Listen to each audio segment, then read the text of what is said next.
সব কথা বলে দিয়েছেন। কন্ট্রাক্ট ম্যারেজ সিনেমাটি নির্মাণের আগে মিনিস্ট্রি থেকে পূর্ব অনুমোদন নেওয়া হয়। কোনোদিন নাটক অনুমোদন নেওয়া হয় না, সিনেমা অনুমোদন নেওয়া হয়। তারপর বিদেশে চিত্রায়িত হয়, বাংলাদেশে চিত্রায়িত হয়, তারপর সেন্সর সার্টিফিকেশন পাই, ট্রেলার সার্টিফিকেশন পাই, পোস্টার অনুমোদন হয়, রিলিজ দেওয়া হয় 15ই মে। ঠিক একদিন আগে আমাকে নোটিশ না করে হঠাৎই সাময়িক স্থগিত করা হয় প্রদর্শন। আপনারা অনেকেই লেগেছেন বাতিল করে দিয়েছে, ব্যান করে দিয়েছে। বিষয়টা আসলে এরকম না। প্রদর্শন যাতে না করে এই ধরনের একটা শোকজ করেছিলেন, আর সেটা আমাকে না জানিয়ে। এটাই মহামান্য হাইকোর্টের কাছে তুলে ধরেছেন আমার সিনিয়র, আমার প্রিয় বড় ভাই এবং পুরো টিম। আপনারা দেখতে পাচ্ছেন এখানে এই পুরো টিম অক্লান্ত পরিশ্রম করেছেন একটা সত্য জিনিস তুলে ধরার জন্য। একটাই কথা, বাংলা চলচ্চিত্রকে যদি বাঁচিয়ে রাখতে হয় তাহলে সত্য উদ্ঘাটন হওয়া দরকার। কারো ব্যক্তিগত ইস্যুতে সোশ্যাল মিডিয়াতে যে চলচ্চিত্র একটা নির্মাতা, একজন প্রডিউসার কোটি কোটি টাকা ইনভেস্ট করবে, সেই সিনেমাটা কথা না বলে হঠাৎ বন্ধ হয়ে যাবে, এটা আসলে দুঃখজনক। আজকের এই মহামান্য আদালতের সামনে যারা আছেন তাদের সামনে বলতে চাই, সারা বাংলাদেশ এবং প্রবাসে যারা বারবার ফোন দিচ্ছেন কন্ট্রাক্ট মেরে সিনেমাটা দেখার জন্য, আপনাদের জন্য সুখবর, আগামীকালকা সারা দেশব্যাপী মুক্তি পাচ্ছে ইনশাল্লাহ।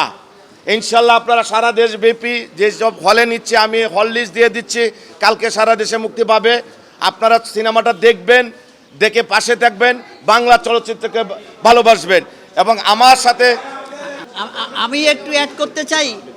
আমি চলচ্চিত্র যারা জড়িত আছেন, যেসব শিল্পী, তাদের প্রতি শ্রদ্ধা রেখে বলছি, সিনেমাকে বাঁচিয়ে রাখতে হবে। সংস্কৃতির অংশ, আমাদের জীবনেরই অংশ। শিল্পীদের মধ্যে, প্রডিউসারদের মধ্যে যদি কোনো বিরোধ থাকতেই পারে, সেটা হতে পারে তার অনারিয়াম নিয়ে, হতে পারে অন্য ইস্যু হতে পারে।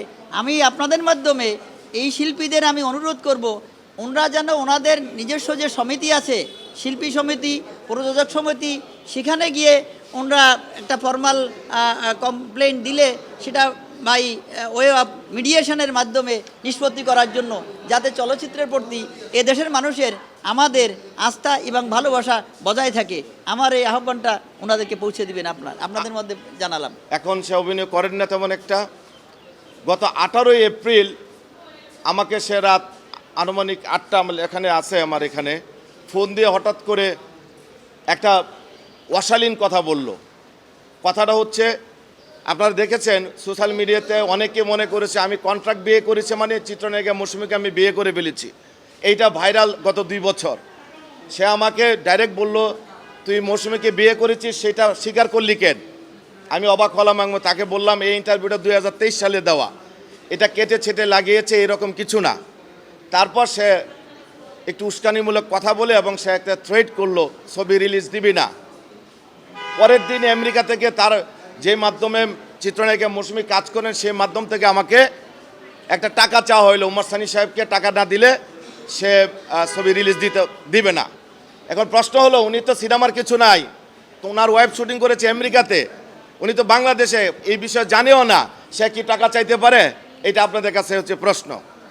দ্বিতীয় কথা হচ্ছে, জাবাদ জান্নাত যে মেয়েটা অভিযোগ করেছে, সে বলেছে, আমি শুধু একটা কথা, সে যে অভিনয় করেছে তার অডিওটা শুনেন। রিলিজের আগে তাকে বলা হয়েছে পোস্টার শুটিং সব কমপ্লিট, সে মেনেও নিয়েছে যে ঠিক আছে, ওকে ভাইয়া, কোনো অসুবিধা নাই। হঠাৎ তার এইটা আমি দুঃখ পেয়েছি। ধন্যবাদ সবাইকে। আপনাদের সবাইকে ধন্যবাদ, হ্যাঁ, আজকে আমাদেরকে সময় দেওয়ার জন্য। Thank you. আল্লাহ হাফিজ।